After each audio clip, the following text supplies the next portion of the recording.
Sí. Bueno, pues es momento de que iniciemos nuestra siguiente sección con Alicia Ortiz para platicar acerca de mentiras.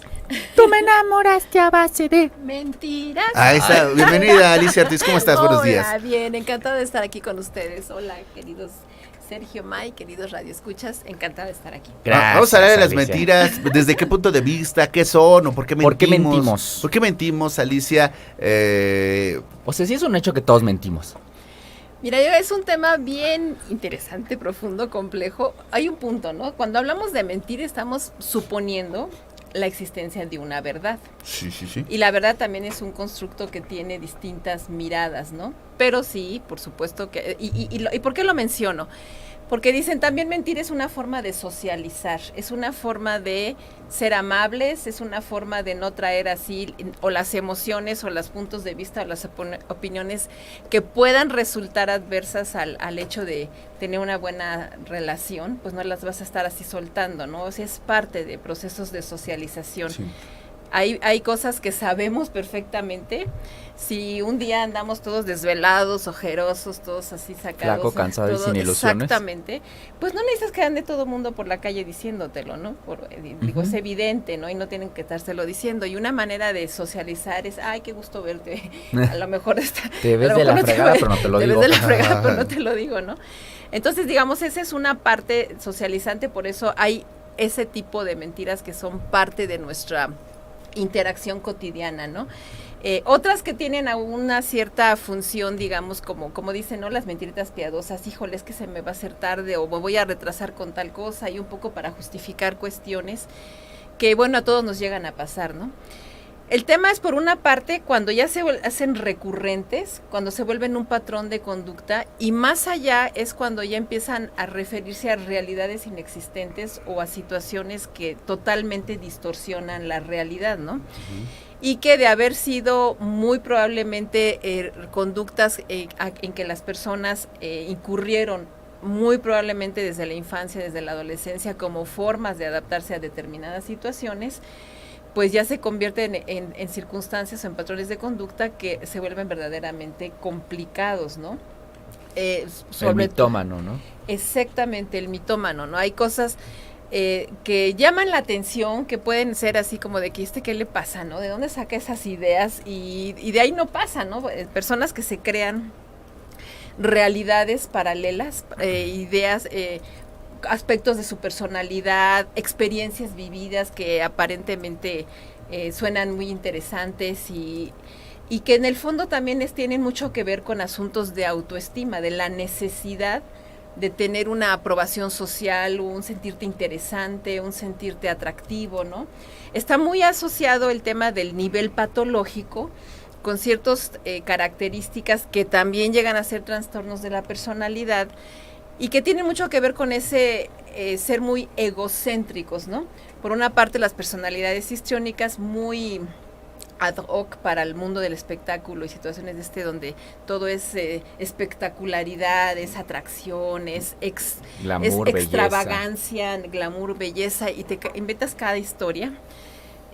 O bien en ámbitos del poder, porque también las personalidades narcisistas que necesitan esta mirada tan egocéntrica, tan ligada a ellos mismos o ellas mismas, y que tiene mucho que esa necesidad, ¿no? Esa necesidad de reconocimiento, de visibilidad, y que lleva a generar ideas o expresar circunstancias, características que en realidad no tienen un sustento objetivo y que pudieran plantearse como un nivel como un tipo de mentiras, ¿no?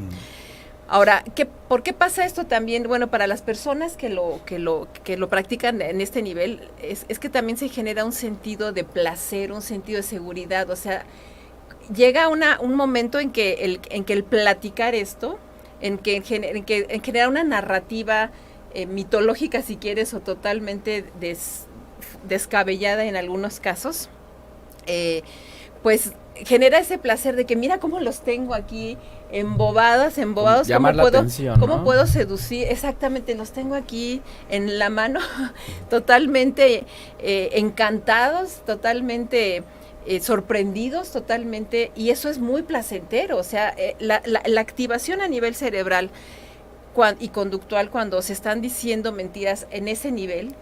Es una sensación de placer, de recompensa, es muy parecido y se trata terapéuticamente como las adicciones, porque también genera esa sensación de wow, qué bien me siento, mira qué inteligente soy, cómo los estoy manipulando, cómo los estoy haciendo creer, cómo los estoy engañando, ¿no?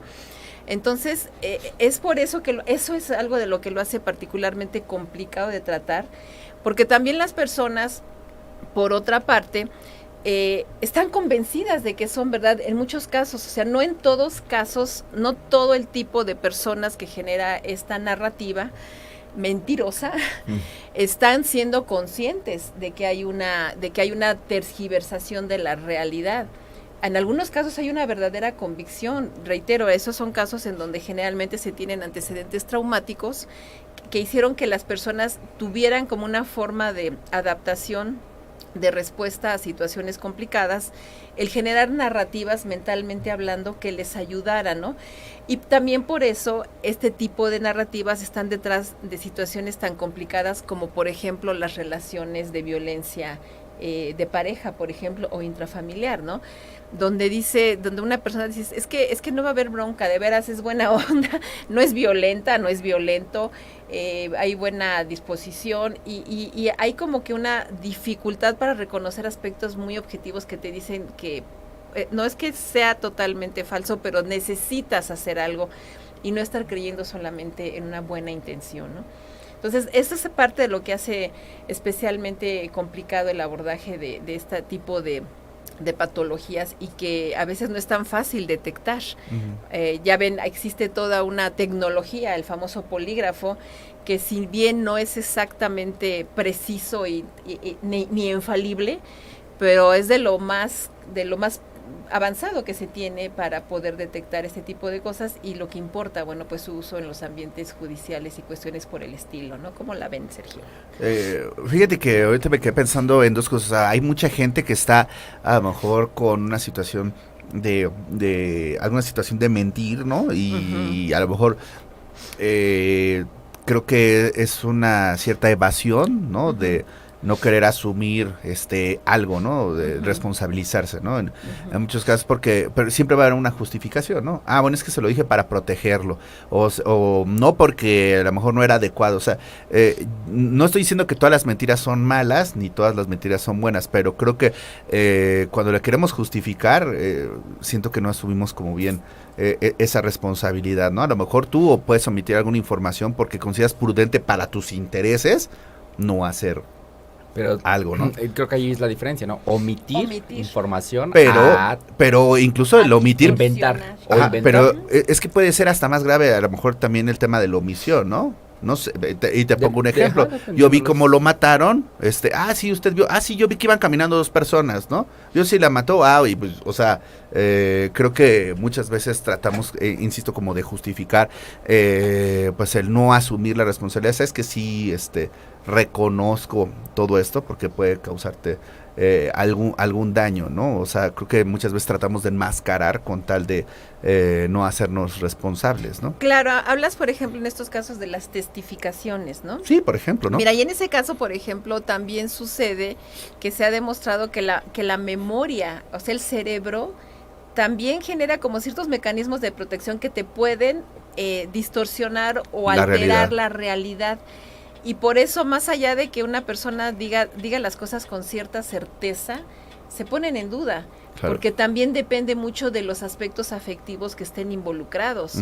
Entonces, si yo quiero ver en una persona la víctima y en otra el agresor o la agresora, es muy probable que mi cerebro acomode ciertas acciones a fin de que se den ese tipo de papeles, digamos, ¿no? De roles. Por eso es tan importante.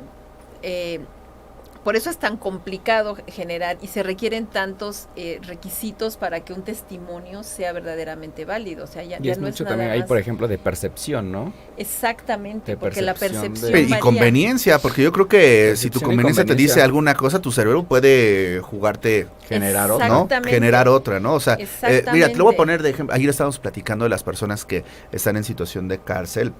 y que habían 5 reos, ¿no? Que mataron a 3 personas en Santa Marta.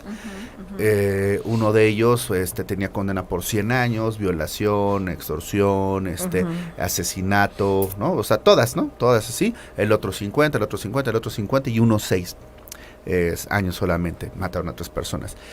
Y los parientes, pero es que mi hijo, estoy seguro que es inocente, no hizo nada. Y así, a ver, señora, su hijo tiene una condena de 100 años.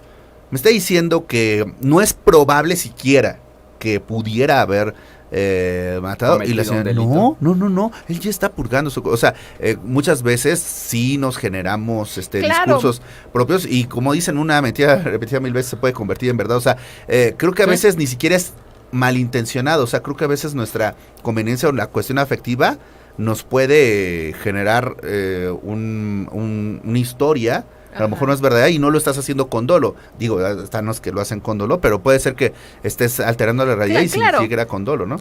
Claro, por eso, por ejemplo, el caso que mencionas, pues por eso no se toman o no se implican testimonios de gente muy cercana, porque es comprensible que, por ejemplo, una mamá respecto a su hijo genera un mecanismo de negación donde diga, no lo puedo creer, no es cierto, esa no es la persona que yo conozco, la que yo parí, la que yo crié. Eduqué. Exactamente, entonces esta parte que podría decirse, bueno, pues es que es mentira lo que cree, pero qué buen ejemplo, porque la señora tiene, o la persona tiene una realidad, un sesgo exactamente en ese sentido, y que la hace expresar esa narrativa de que no, es que es imposible, ¿no?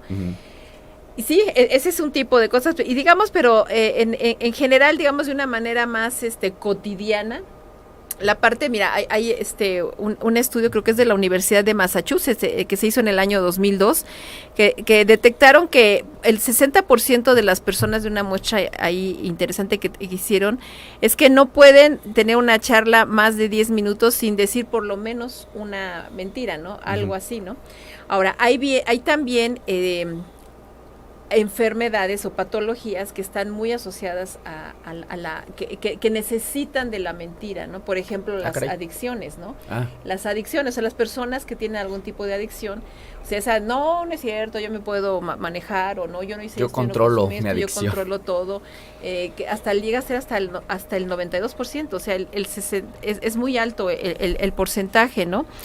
También, por ejemplo, hay otro estudio de una organización española en donde estudian el tema de las adicciones, en donde encontraron que el 84% de las personas en redes tiende a mentir, o sea, solamente un 16% se manejaban como que en ciertos rangos de realidad. Entonces, creo que el tema me parece que adquiere interés y atención, que vale la pena poner atención, porque en realidad el hecho de que estemos generando estas realidades virtuales, estos mundos digitales, estos mundos alternos, está generando mucho esa tendencia a crearnos imágenes que no corresponden con la realidad y que tienden a también generar un malestar, un sentido de malestar. O sea, tampoco es gratuito que tengamos estos problemas de depresión, de ansiedad, de sentidos de vacío, de sentidos de no pertenencia, de no identificación, porque precisamente buena parte de las mentiras que se llegan a hacer tienen que ver con evitar conflictos o castigos. O sea, nadie va a querer exhibir cuestiones que en un momento dado te puedan implicar entrar en algún conflicto con alguien, ¿no? O bien, no querer dar información personal, querer presentar nada más la cara bonita, pero no nada más, pero evitar no tu lado oscuro. No el lado que todo mundo tenemos, ¿no? También generar un sentido de ser deseable socialmente, de ser aceptado, de ser parte de ser atractivo. Eso también es parte de lo que nos lleva a veces a cargar de más características positivas, donde dice, sí, francamente ya se está aquí distorsionando la realidad.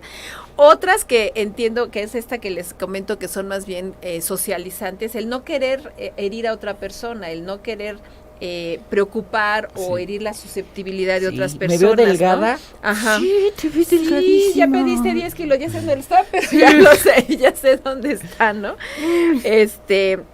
Otra parte también es no saber decir que no saber rechazar algo que no se tiene la capacidad de realizar o el deseo de hacer o de llevar a cabo, y no saber rechazarlo. Entonces, también en ese sentido. O también, pues, la famosísima la procrastinación, ¿no? Donde, ya lo haré, no pasa nada. Y ahí es donde conecta con una conducta también muy, muy, muy cada vez más frecuente, el autoengaño, ¿no? Donde uno mismo se empieza a atribuir y a suponer que puede hacer cosas, responder y cubrir expectativas o lo que sea, cuando no está haciendo los pasos adecuados, ¿no? Que es una manera de mentirse a sí mismo, ¿no? Entonces son también parte de este proceso. Digo, a mí me parece que hay casos verdaderamente patológicos donde dices, bueno, joven, chicas, personas que te hablan de situaciones vividas. Les comento que también en parte platicando ayer con una persona muy querida y sobre qué platicaríamos, me decía, le llamó la atención estos videos que se hicieron virales hace poco de esta actriz Marta Higareda, ¿no? Que decía que estuvo en los brazos de Ryan Gosling y no sé, 2 o 3 casos que fueron muy llamativos, que lo han sido. Que ya aprendió la alerta sísmica. Cosas así. Entonces, por ejemplo, esos casos que están en unos ambientes del espectáculo, como les decía, como que corresponden a esta necesidad de llamar la atención, de hacerse interesantes, atractivos, tener siempre esa chispa, ese sentido de wow, ¿no? Pero ya llega un punto en que se empieza a dañar el sentido de credibilidad de la persona. Digamos que ahí puede que no pase a mayores, ¿no? Es algo que ya... Bueno, ya se comprobó que sí lo conoce y ya hasta tienen una foto, ¿no? O sea, sí. Que sí, ¿no? Claro, también no necesariamente todo es mentira, también hay esa parte, ¿no? O de que mejor, una cosa la exageras, exacto, y la adornas y la llevas a más allá. Y ahí es donde también entran esta parte de la ficción, ¿no? Hasta dónde es una ficción y hasta dónde es también una distorsión de la realidad. Claro. Entonces, digo, a lo mejor no fue el mejor ejemplo, yo refiero que lo comenté, porque entiendo que es una cuestión que se volvió viral, no es la única ni es la más visible. Pero yo creo que además hay otros, tiene mucho que ver también con el sentido de realidad que tengan las personas, y aquí es donde entra la parte que a mí me parece más preocupante, en personas que toman decisiones, en personas que tienen el poder, en personas que actúan y cuyas decisiones y medidas pues afectan a terceros, a familias, a parejas o a sociedades enteras, a colectivos enteros, ¿no? Estos, por ejemplo, cuando estaba el presidente Trump en el gobierno, pues cuántas veces no se hicieron análisis, estudios, mediciones de la cantidad de mentiras que se decían en fracciones de segundos, de minutos, en discursos, y ese tipo de casos es donde yo creo que es verdaderamente preocupante, que no se vean, que no se atienda a las realidades que nos están dando mediciones específicas, instituciones, organizaciones, ver las situaciones y que se pretenda negar, ¿no? Yo creo que eso es lo más grave que llega a suceder. Entonces, pues el tema de la mentira lo tenemos, creo que vale la pena aprender a detectarlo, ser cuidadosos, saber en quién podemos verdaderamente confiar, o quién está utilizando una narrativa distorsionadora de la realidad para manipular nuestra toma de decisiones. Yo creo que eso es lo que sería más importante. Y cuando una persona también, por supuesto, desde el punto de vista ya individual, está experimentando un deterioro de su credibilidad, problemas en sus relaciones interpersonales, un sentido de malestar, porque hay algo que, o sea, se dice, se puede autoengañar, pero hasta cierto punto, o sea, sí llega un momento en que tú sabes que lo que estás diciendo no necesariamente corresponde a la realidad, ¿no? Creo que ahí es donde vale la pena tratarse terapéuticamente, y les decía que en esos casos, pues el tratamiento es muy, muy parecido al tratamiento de las adicciones, ¿no? El ir reconociendo, primero identificar el problema, reconocerlo, dimensionarlo, tratar de ver sus orígenes, de dónde vienen esas compulsiones, porque son actitudes que son compulsivas también.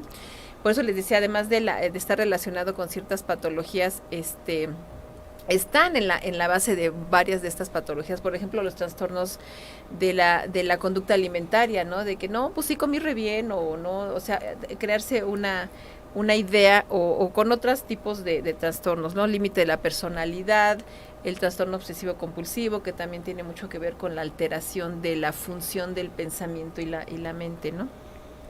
Entonces, bueno, parte de eso pasa por identificar esos orígenes, dimensionarlo, identificar el papel adaptativo que haya jugado en algún momento de la vida, y hacer todo un proceso de reelaboración de la narrativa, porque también tiene muchas veces que ver, como lo decía hace un rato, con temas de baja autoestima, con temas de necesidad de llamar la atención, de sentir una aprobación, de sentir un reconocimiento, el cargarse de títulos de reconocimientos, como una manera de validar un valor, una valía que intrínsecamente no se reconoce a sí mismo como persona, una persona indicada. Es parte de un proceso que vale la pena hacer cuando este tema de las mentiras ya está volviendo un problema, ¿no? Y pues como a veces no necesariamente lo detectan las personas directamente afectadas, sino el contexto, pues también hacerlo ver de una manera amable y generosa para que se atiendan las personas afectadas, porque en realidad generan tensiones, muchas veces introducen elementos como que muy tóxicos en las relaciones que no vale la pena estarlos prolongando, ¿no? Y si usted tiene que confrontarlo, pues asista con los profesionales de la salud, en este caso con Alicia Alicia, por Ortiz. favor. Alicia, ¿cómo te pueden contactar? ¿Cómo pueden hacer contacto? Muchísimas gracias. Pues yo estoy en las redes, me ubican en el Facebook como Mindfulness, Educación y Psicoterapia. En el WhatsApp, en el WhatsApp 55 16 87 81 71, y en las redes, en TikTok, en Twitter como @mf de Mindfulness C, Alicia Ortiz. Ahí me encuentran y con todo gusto, pues, a sus órdenes y a su servicio. Ahí tienen gracias. la información. ¿Cómo se llama? La mitomanía. Mitomanía. Pues ahí tienen ya los datos. Esperemos que si tienen alguno de estos problemas, bueno, pues entonces acudan con Alicia, por favor. Los dos a ir a un cortecito. Te agradecemos como siempre, Alicia, que nos hayas acompañado. Terapia de miércoles. Mindfulness es una práctica que nos ayuda a controlar situaciones de ansiedad, depresión, a aliviar los malestares que provocan y condiciones derivadas del estrés crónico, postraumático, entre otras situaciones que afectan nuestra calidad de vida, nuestra salud física y mental. Mi nombre es Alicia Ortiz, soy psicoterapeuta, especialista en mindfulness, y los invito a conocer más de estos temas y temas que nos ayudan a mejorar nuestras condiciones de vida en su programa El Café de las 10. A mí me encuentran en el segmento de los miércoles de 11:30 a 12 aquí en ADR Networks. Muchas gracias por su atención, aquí los esperamos.